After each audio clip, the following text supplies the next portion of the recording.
Months ago, some of the most conservative members of the United States Congress came together with others, proposed a border security bill. When the United States Congress, members of the Congress, including some of the most conservative Republicans, came up with a border security bill that would have put 1,500 new border agents on the border. It would have put 1,500 more border agents at the border. Would have put more money into stemming the flow of fentanyl, which is killing. It would have allowed us to stem the flow of fentanyl. A few moments later. The director of Immigration and Customs Enforcement confirms that more than 13,000 illegal immigrants convicted of murder have been caught at the border and then released into the United States.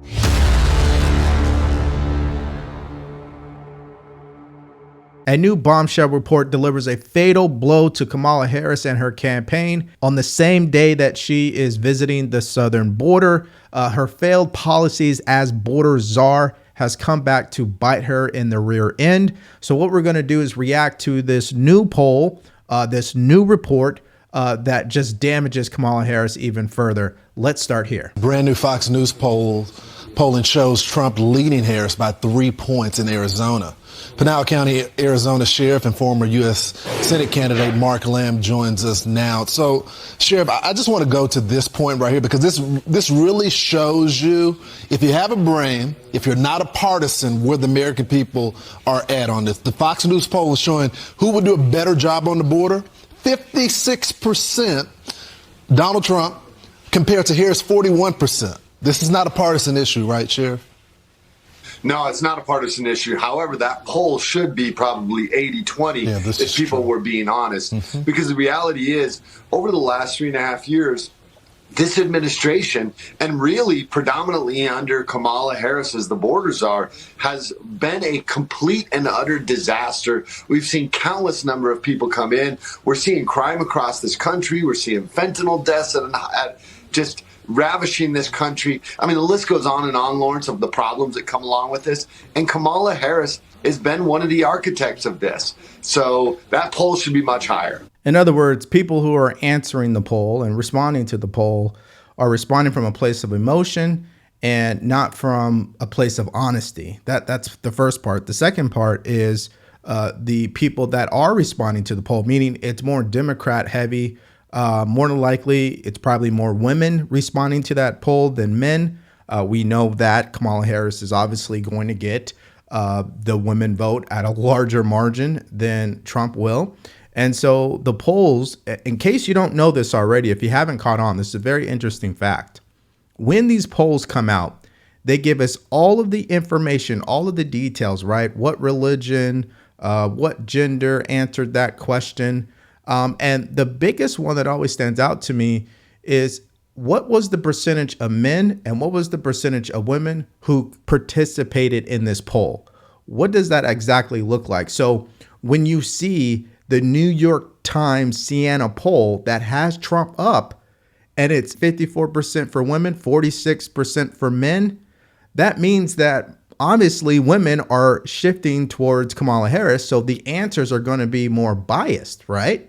So the fact that he's up in the polls and majority of women are answering the polls, that's not great news for Kamala Harris. That's actually good news for Donald Trump, because if he's that close, if he's tied, if he's behind by a few points or up by a few points, and majority of the people doing the polls are women, he's in a good position. So how could Trump lose Arizona on economy and immigration based on what's happened over the last 3.5 years? I don't see it. Do you see it? I don't think you do.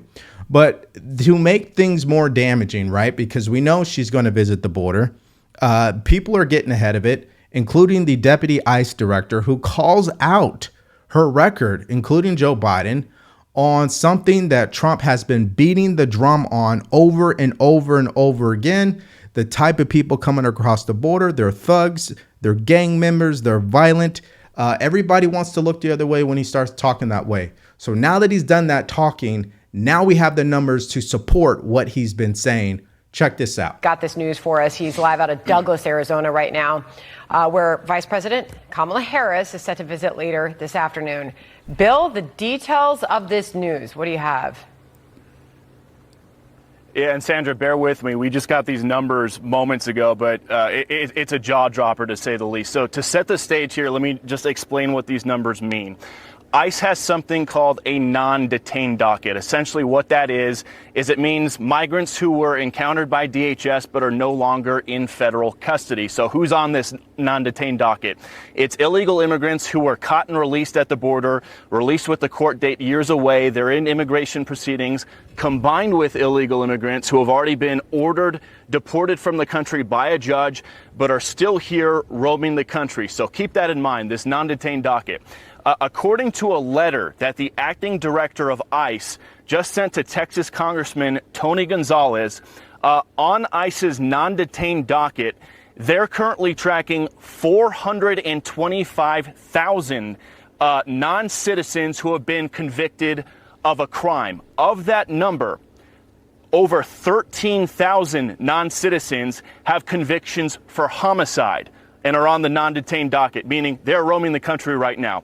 On top of that, there are another 15,811 non-citizens convicted of sexual assault who are roaming the country right now on ICE's non-detained docket. It doesn't stop there. Those are convictions. The ICE director also says there are currently just under 1,900 non-citizens on the non-detained docket who have pending homicide charges who are roaming the country, and another 4,250 non-citizens who have pending sexual assault charges who are roaming the country on the non-detained docket. So people's eyes might be glazing over right now with all the numbers we just threw at you. Just to put it in a nutshell right here, what we've learned from the acting ICE director via this letter to Congressman Tony Gonzalez is right now there are over 13,000 illegal aliens convicted of homicide who are roaming the United States right now. There are another 15,811 illegal aliens roaming the country right now who have been convicted of sexual assault, and there are even more who are facing charges for homicide and charges for sexual assault. So this just goes to show, guys, the non-detained docket has exploded under the Biden administration to over, I believe it's 7.3 million. They're anticipating it could hit 8 million by the end of the year. The jaw dropper here too, guys, is all these numbers we just rattled off, they don't even account for the nearly 2 million gotaways who have crossed our border under the Biden administration. Those almost 2 million gotaways, they were never encountered by DHS. They snuck in. They were never caught by Border Patrol. They were never encountered by ICE. There's no record of them, so they have nothing to do with the numbers I just rattled off to you. These are just the numbers of people that ICE has already encountered, that Border Patrol has encountered, that DHS knows who they are. Let's go through this with some common sense, okay? Me and you. Let's go through the framework of border security, because that's what this is. It's a lack of border security in every way, shape, or form, okay? What are the three things you need to have decent border security in America? Number one, you need policy, meaning pieces of legislation, laws that have been passed by Congress, signed by the president, that enforce border security, which is the second thing we need. Enforcement.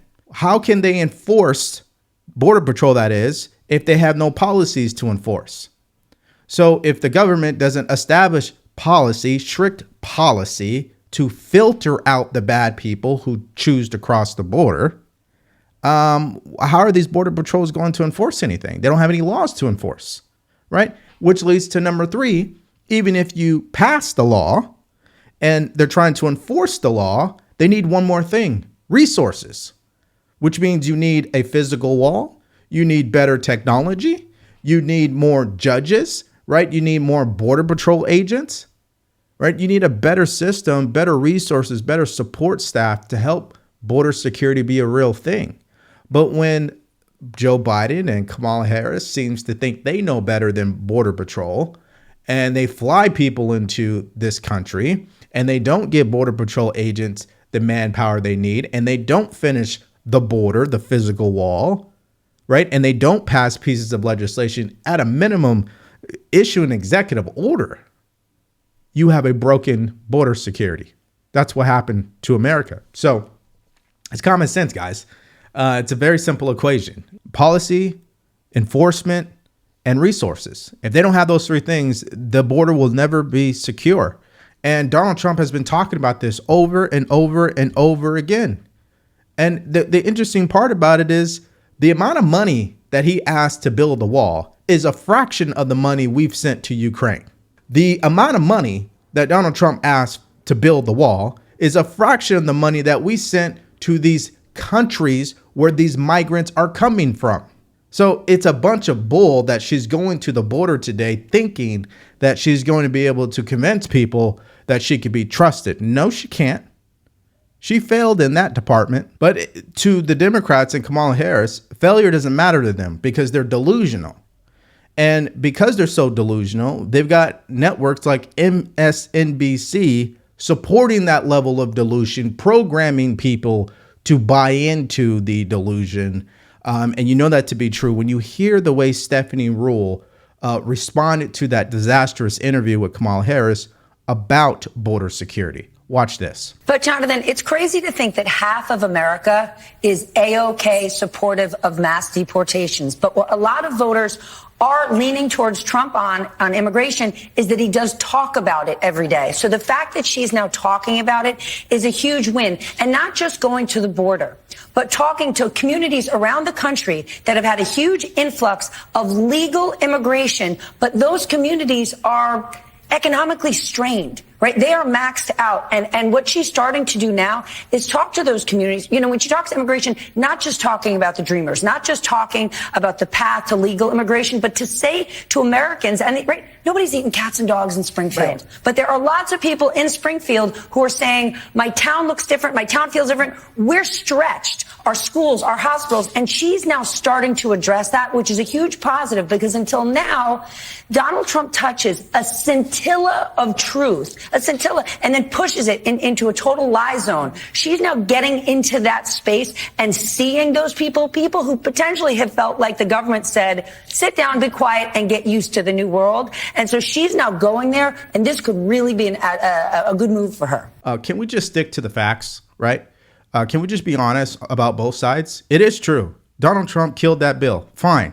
We'll give you guys that. And it's also true, you guys broke the damn border. So what are you talking about?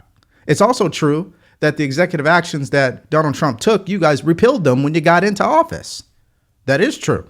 It's also true that at any point in the last 4 years, spent more money sending to sanctuary cities than you have actually investing in Border Patrol agents, investing in the technology, paying for the wall. I mean, that's a fact. So to say that Donald Trump is only telling a part of the truth, no, he's telling the real truth. We don't know where these people are coming from. 2 million plus of gotaways. We don't know their gender. We don't know what country they came from. We don't know if they committed a crime. We don't know anything. This isn't 10,000 people. This is 2 million people estimate. So what are you talking about that he's not telling the truth? He is telling the truth. And let's not be naive here, guys. We saw that the FBI came out for a political reason to tell everybody, no, crime is down, crime is down. But what they failed to report is crime from illegal aliens, which is not reported in the FBI data. That's number one. Number two, that the major cities do not participate in reporting their numbers to the FBI. If you truly want to fact check these clowns on this issue, just go to Chicago police or crime numbers, and you'll see that it says that crime has gone up over the last 4 years. Type in New York City crime, and you'll see that the numbers have gone up. I've done it myself. These guys are liars. They don't want to tell the truth on this issue whatsoever. So, of course, the big dog, former President Trump, had to respond to the delusion. Here's what he said. According to this brand new data, never seen before, over 13,099 convicted murderers have crossed the border and are free to roam and kill in our country. These are convicted murderers. These are people that were in jail. Now, I've been talking about this for 3 years. When I heard they were opening up the border, 3.5 years, I said, if they open the border, because I know the people on the other side, and they're smart, savvy people, you know, they're at the top of their game. Our leaders are not at the top of their game at all. They never were, actually. But our leaders are not. These are smart people. And these are countries from all over the world, 13,000, more than 13,000. Convicted murderers have been let out of jail and they're roaming our streets, their country all over. And every state is a border state. You know what that means, right? Every state, because they fly them in. Can you imagine? They fly them in. These people are, I'm starting to think they're stupid. They're just stupid. So that's one, as well, and other numbers came out along with it. Over 13,000 convicted murderers from jails in jail. And I told you, they're releasing them from jails, and these fake people, these stupid people, will say they don't release them from jail. They do, Mike. They do. So if you enjoyed this video so far, please like, share, and subscribe to the channel. If you want to support us further, go to the link in the description, grab yourself a t-shirt, or buy us a cup of coffee. Guys, you know, when Donald Trump says that they're stupid, you know what? There's some credibility to that statement. Because when you truly do what she's done on the border, it is stupid. It's almost evil at a certain level. Like, it's either she's stupid and she literally is just idiotic and the government just doesn't care, or that they're truly evil. And what they're doing is using illegal immigrants for cheap labor to print more money and control elections. Why else would they allow that amount of people without any process, barely any resources, a failing when it comes to policies, lack of enforcement? Like, why would they do all that? Millions and millions of people, 21 million plus, have been dumped into the United States, and many of them are murderers. Many of them are horrible criminals. What Kamala Harris has done is unforgivable. It's a crime, what she did. It's got to be criminal. There's no greater act of disloyalty than to extinguish the sovereignty of your own nation, and that's what she's done. She's ruined our nation. She's ruined our nation. I kind of think that it's probably more on the evil side mixed with stupidity, but you know, I'm in agreement with him on that. And so I don't know what she could possibly say to make people change their mind on that, because results tell the story. But hey guys, that's my opinion. I don't think she'll ever win on this issue. I think that poll that we saw is being probably very generous and is heavily tilted towards women who responded. So of course, it's going to be even remotely that close, which isn't that close. But I want to know what you guys think about the new poll, about the responses. She's visiting the border, and these new numbers that just came out. Let me know what your thoughts are and more in the comment section below. Stay grateful, stay focused, and stay true. Peace.